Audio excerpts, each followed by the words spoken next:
Students, previous video में हम लोगों ने कॉस्ट ऑफ इक्विटी, जहां हम लोगों ने 3 टाइप्स ऑफ मेथड समझे थे, उनके रिलेटेड न्यूमेरिकल करे थे.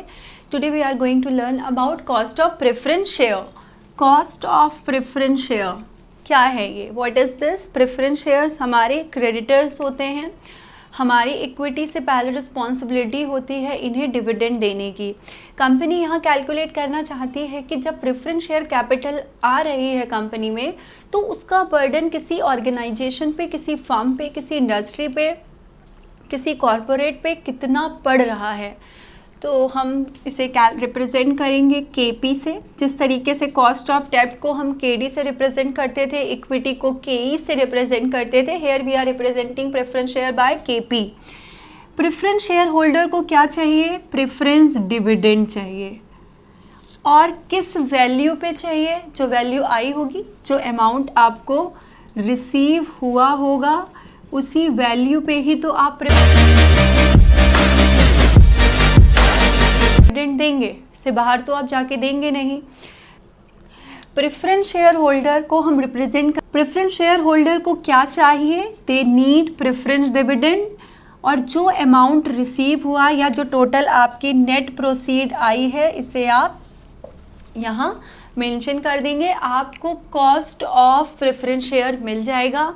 ये फॉर्मूला आपका किस केस में लगेगा?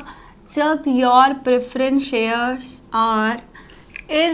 Are of a irredeemable nature. जब इन प्रेफरेंस शेयर का नेचर क्या हो? आपका इररिडीमेबल. यू डोंट नो कि इनका रिडम्पशन पीरियड क्या है, कब रिडीम्ड होंगे, कब आपको अपने प्रेफरेंस शेयर्स क्रेडिटर्स को पूरा अमाउंट पे करना है, आपको डेट नोन नहीं है. इररिडीमेबल प्रेफरेंस शेयर के केस में आप ये फॉर्मूला लगाएंगे, राइट. सेकंड हमारा इसमें मेथड है, जो हमारा सेकंड है वो क्या है? हमारा रिडीमेबल प्रेफरेंस शेयर. वो कंडीशन जहां हमें रिडम्पशन पीरियड क्लियर है, यानी कि हमें कितने सालों के बाद हमारे प्रेफरेंस डिविडेंड को रिडीम्ड करना है, यानी कि क्रेडिटर्स को. तो ये बिल्कुल हमारा केडी के जैसा ही कनेक्शन है. जैसा हम केडी में करते थे वैसा ही हम यहाँ केपी में करेंगे. बस डिफरेंस ये होगा कि यहाँ प्रेफरेंस डिविडेंड है, वहाँ इंटरेस्ट होता था. इंटरेस्ट था तो वहाँ पे टैक्स का बेनिफिट मिलता था. यहाँ ऐसा कुछ टैक्स का बेनिफिट नहीं है, टैक्स एसोसिएटेड नहीं है. सिंपल आप प्रेफरेंस डिविडेंड करेंगे. देन प्रेफरेंस डिविडेंड के बाद आपका जो भी प्रिंसिपल है, वैल्यू है, जो आपको रिडम्पशन के टाइम पे देनी है, उस अमाउंट को आप लिखेंगे. और क्या नेट प्रोसीड है, यानी कितना रिसीव हुआ था जब आपने प्रेफरेंस शेयर इश्यू करे थे, एंड नंबर ऑफ ईयर्स, कितने समय के बाद आपका जो प्रेफरेंस शेयर्स है वो रिडीम्ड हो रहा है. सिंपली पूरे टर्म को हम इसका एवरेज निकाल देंगे. Principal plus net proceed divided by 2. Total हमें कितना रिसीव हुआ, टोटल कैपिटल का एवरेज हमारा क्या है. तो ये फार्मूला हमारा कब लगेगा? ये फार्मूला हमारा लगेगा रिडीमेबल प्रेफरेंस शेयर के केस में. पहला फार्मूला कब लगेगा? जब हमें नहीं पता है हमारे प्रेफरेंस शेयर कब रिडीम्ड हो रहे हैं, यानी हमें जो टोटल प्रिंसिपल अमाउंट है कब रिटर्न करना पड़ेगा, ये हमें क्लियर नहीं है.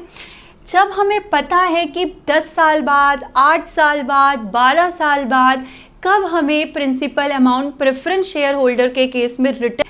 क्वेश्चन है, a company raises the capital of ₹1 lakh by issuing ₹10,000 preference share of ₹10 each. Dividend rate is 10%. You are required to calculate cost of preference share.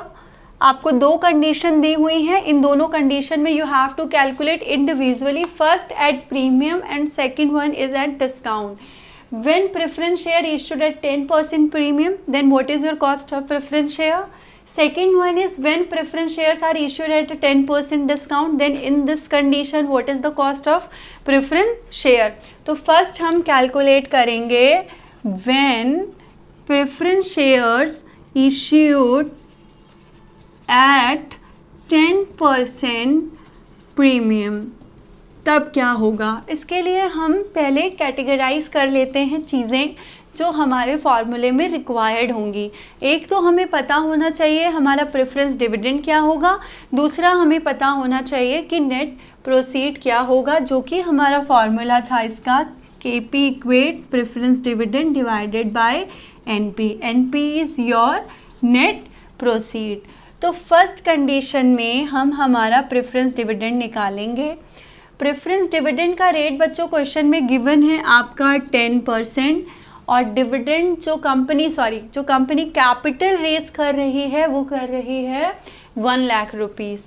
So 10% of rupees 1 lakh is rupees 10,000, यानी 1 लाख की capital पे company को 10,000 rupees का dividend देना है।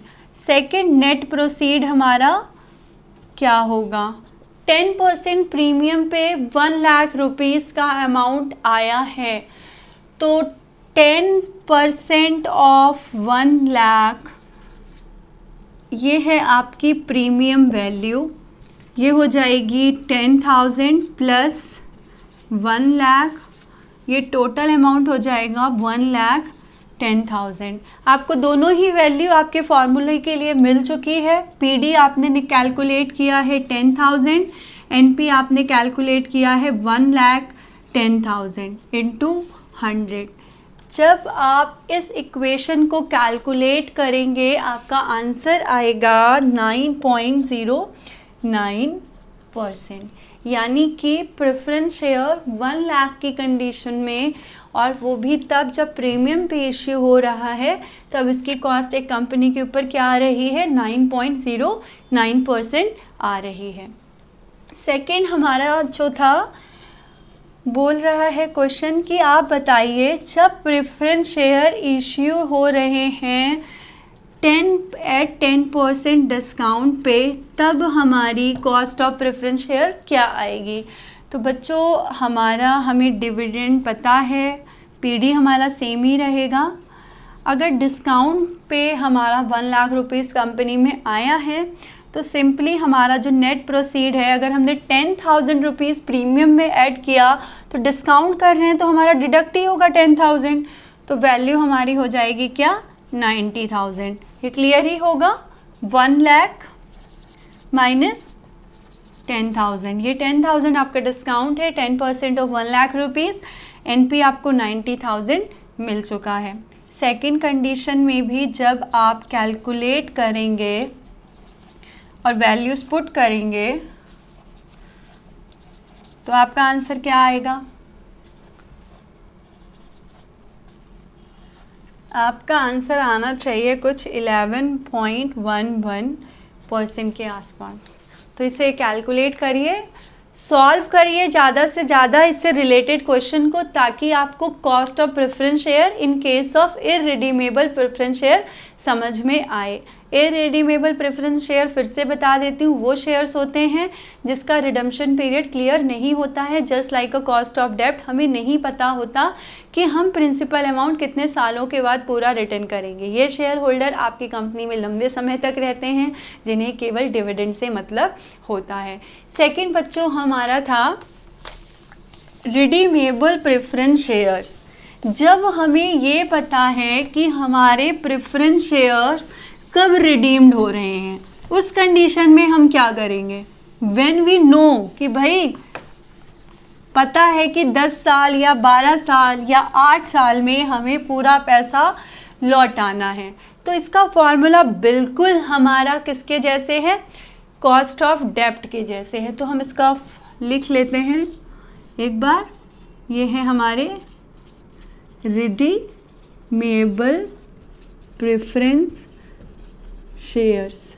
Redeemable preference shares हम represent करते थे KP से।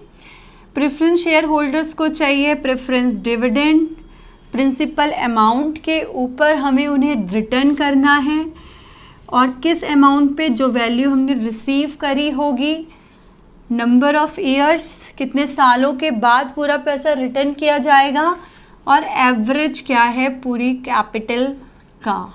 ये भी हमें कैलकुलेट करके निकालना होगा ताकि we know the actual cost of preference share. तो अब हम इससे रिलेटेड कुछ क्वेश्चंस कर लेते हैं ताकि हमें और क्लैरिटी हो है बच्चों।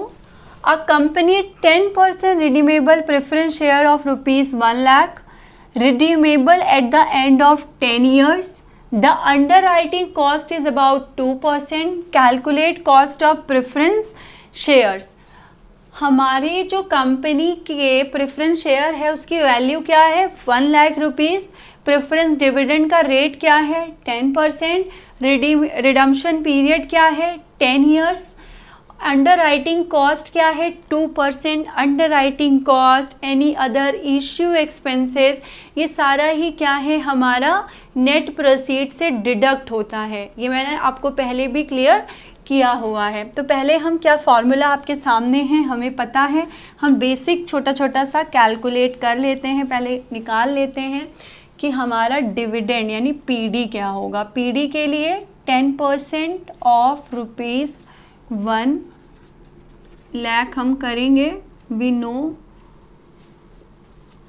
इट विल 10,000, ये 10,000 होगा। सेकंड है हमारा जो इंफॉर्मेशन है कि जो प्रेफरेंस शेयर्स हैं